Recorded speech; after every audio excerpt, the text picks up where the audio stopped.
Hi guys, welcome to life tiles. ఈరోజు మనం తీరని కోరిక కథ చెప్పుకుందాం. రాయుడుపేట భుజంగాన్ని ఆ ఊరి వారందరూ బట్టతల భుజంగం అంటారు. కొంతమంది కోడిగుడ్డులా మెరుస్తుంది అంటారు. కొందరు అద్దంలా ముఖం చూసుకోవచ్చు అంటారు. కొందరు తన బట్టతలను ఆట పట్టిస్తుంటే పైకి నవ్వుతున్నట్లు నటించిన భుజంగం మనసు బాధగానే ఉంటూ ఉండేది. ఒకరోజు భుజంగం పని మీద పట్నం వెళ్ళి తిరిగి వస్తూ అడవిదారిలో సగం దూరం వచ్చేసరికి బాగా చీకటి పడింది.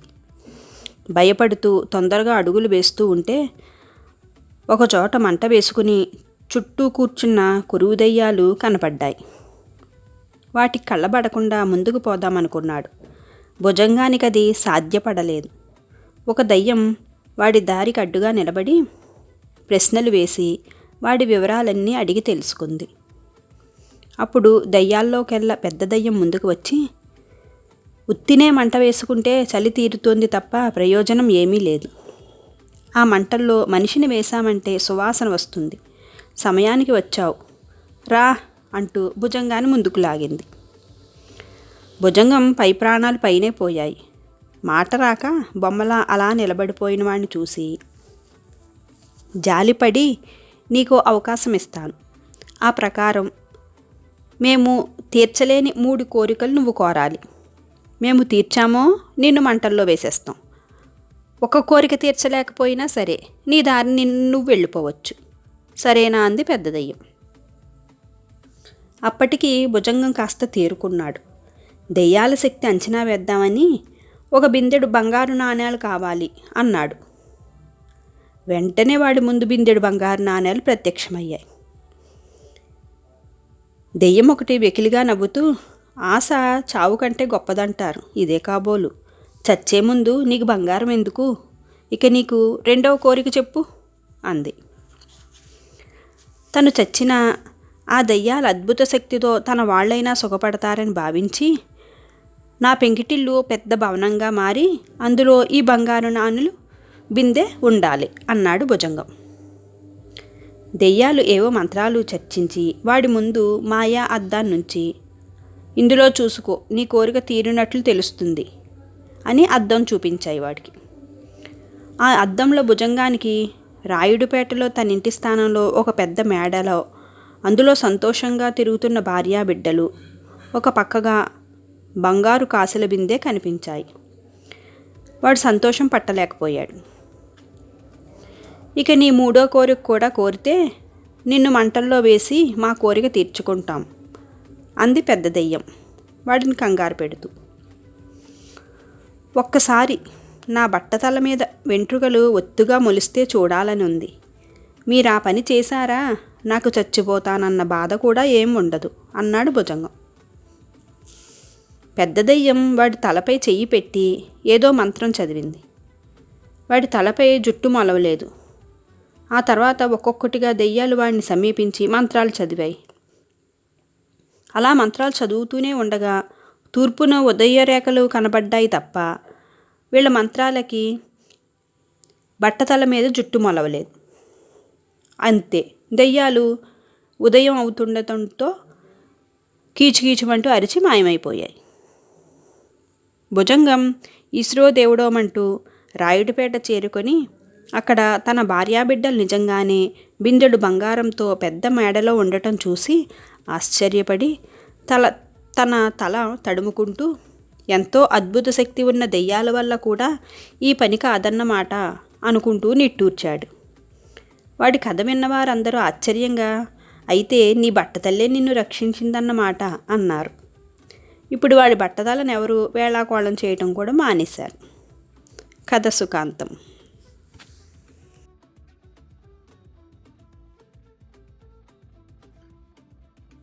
గైస్, ఇప్పుడు మనం ఫలాపేక్ష కథ చెప్పుకుందాం. కట్టెలు కొట్టి జీవించే పుల్లయ్యకు నా అన్నవాళ్ళెవరూ లేరు. వాడు తన గుడిసె వెనుక ఖాళీ స్థలం ఉంటే అందులో కొత్తిమీర గోంగూర పెంచి కనబడిన వారికి ఊరికే ఇచ్చి ఆనందపడుతూ ఉండేవాడు. ఒక రోజున వాడు దారిన పోతున్న సాధువుని పిలిచి గోంగూర కొత్తిమీర ఇచ్చాడు. సాధువు ఆశ్చర్యపడి, సర్వసంగ పరిత్యాగిని, వీటిని నేనేం చేసుకునేది నాయనా అన్నాడు. అయ్యా, ఈ చుట్టుపక్కలంతా నాకు తెలిసిన వారే. ఎవరికీ వీటి అవసరం అంతగా కనపడటం లేదు. తమరొక చోట స్థిరంగా ఉండరు కదా, ఎవరికైనా అవసరమని మీకు తోస్తే ఇవ్వండి అన్నాడు పొల్లయ్య. నీ మంచి బుద్ధి నీకు మేలు చేస్తుంది నాయనా అని సాధువు నవ్వి అక్కడి నుంచి వెళ్ళిపోయాడు. ఆ తర్వాత కొద్ది రోజులకే కట్టెలు కొడుతూ ఉండగా పొల్లయ్యకు చెట్టు తొర్రలో రత్నాల మూట కనబడింది.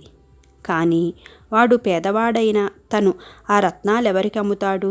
బాగా ఆలోచించి వాడు ఆ మూటను తీసుకుని వెళ్ళి ఆ దేశపు రాజుగారికిచ్చి అది తనకెలా దొరికింది చెప్పాడు. రాజు ఆ రత్నాలను నిపుణుల చేత పరీక్ష చేయించి అవి ఒక్కొక్కటి కోట్ల విలువ చేస్తాయని తెలుసుకొని ఆశ్చర్యపడి, నీవు సామాన్యుడివి కాదు, ఈరోజే నీకు 10 లక్షల వరహాలు కానుకగా ఇస్తున్నాను, బతుకున్నంతకాలం హాయిగా జీవించు అని చెప్పాడు. అంతే, పొల్లయ్య దశ మారిపోయింది. వాడు తన ఊరికి తిరిగి వెళ్ళి పెద్ద మేడ కొనుక్కొని వైభోగంగా జీవిస్తున్నాడు. ఒక రోజున ఒక భాగ్యవంతుడు పిల్లనిస్తానని పొల్లయ్య దగ్గరికి వచ్చి, నువ్వు పూర్వం కట్టెలు కొట్టుకొని జీవించేవాడివట, ఇప్పుడింత ధనవంతుడు ఎలా అయ్యావు అని అడిగాడు. పొల్లయ్య తన కథంతా చెప్పాడు. ఆయన సంతోషించి పొల్లయ్యకు తన కూతుర్నిచ్చి పెళ్లి చేశాడు. కాపురానికి రాగానే భార్య పొల్లయ్యతో, నీ కథంతా మా నాన్న చెప్పాడు, ఊరికే కొత్తిమీర గోంగూర పంచిపెడితేనే ఆ పుణ్యం నిన్నింత వాణ్ణి చేసింది, ఇప్పుడు ఇంకా గొప్ప దానాలు చేశావంటే నువ్వు మహారాజువి అవుతావు, నువ్వు రాజువి, నేను రాణిని, ఎంతో గొప్పగా ఉంటుంది, మనం ఘనంగా దానాలు చేద్దాం అంది. ఆ రోజు నుంచి పొల్లయ్య రకరకాల దానాలు చేస్తూ ఉన్నాడు. బియ్యం దానం చేస్తే ముత్యాల రాసులు వస్తాయని, వస్త్రదానం చేస్తే వజ్రాల మూటలు దొరుకుతాయని లెక్కలు కట్టి పొల్లయ్య భార్య మురిసిపోతూ ఉండేది. అలా కొంతకాలం గడిచేసరికి గతంలో కనపడ్డ సాధువు పొల్లయ్య ఇంటికి వచ్చాడు. పొల్లయ్య ఆయన్ను గుర్తుపట్టి ఇంట్లోకి ఆహ్వానించి ఘనంగా మర్యాదలు చేసి తన గురించి చెప్పాడు. భాగ్యవంతుడు అయినా నీలో మంచితనం, మంచి బుద్ధి విడిచిపెట్టకుండా దానాలు చేస్తున్నావు, నీకు భగవంతుడు మేలు చేస్తాడు నాయనా అన్నాడు సాధువు. పొల్లయ్య భార్య ఇది విని, స్వామి, కొత్తిమీర గోంగూరలు దానమిస్తేనే నా భర్త కట్టెలు కొట్టుకునే స్థితి నుంచి ఈ దశకు ఎదిగాడు, ఇప్పుడింకా గొప్ప దానాలు చేస్తున్నాడు, మాకేమి వస్తుందోనని ఎదురు చూస్తే ఏమీ రావటం లేదు, ఇంకా ఎంతకాలానికి మాకు మహారాజయోగం పడుతుందో చెప్పండి స్వామి అంది సాధువును. సాధువు నవ్వి, ఫలాపేక్ష లేకుండా చేసిన దానం సత్ఫలితాలని ఇస్తుంది, వద్దన్నా నీకు ఫలితం ఇస్తూ ఉంటుంది, ఇప్పుడు మీరు చేస్తున్న దానాల వల్ల మీకు క్రమంగా ఉన్న డబ్బంతా కోల్పోయి పేదలు కావటం మినహా ఏ ప్రయోజనమూ ఉండదు అని వారి సత్కారాలను అందుకొని వెళ్ళిపోయాడు. పొల్లయ్య భార్యకు కనువిప్పయింది. ఆమె భర్త చేత దానాలు మానిపించి ఫలాపేక్షతో కాకుండా సద్బుద్ధితో ఇతరులకు సాయపడే అలవాటు చేసుకుని కలకాలం సుఖంగా జీవించింది. కథ సుఖాంతం.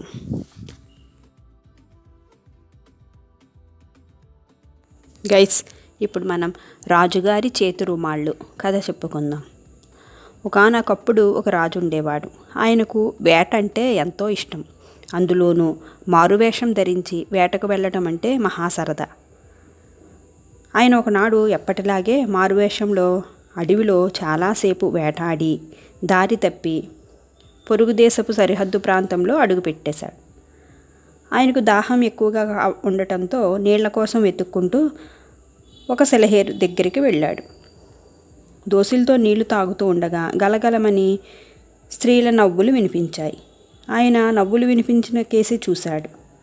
దగ్గరలో ఉన్న ఒక నదిలో కొందరు యువతులు స్నానం చేస్తూ కనిపించారు. వారిలో ఒక యువతి మరీ అందంగా కనిపించింది. ఆమె ఆ దేశపు యువరాణి అని తెలిసింది. అయినా రాజు తాను ఎవరన్నది చెప్పకుండా దాచాడు.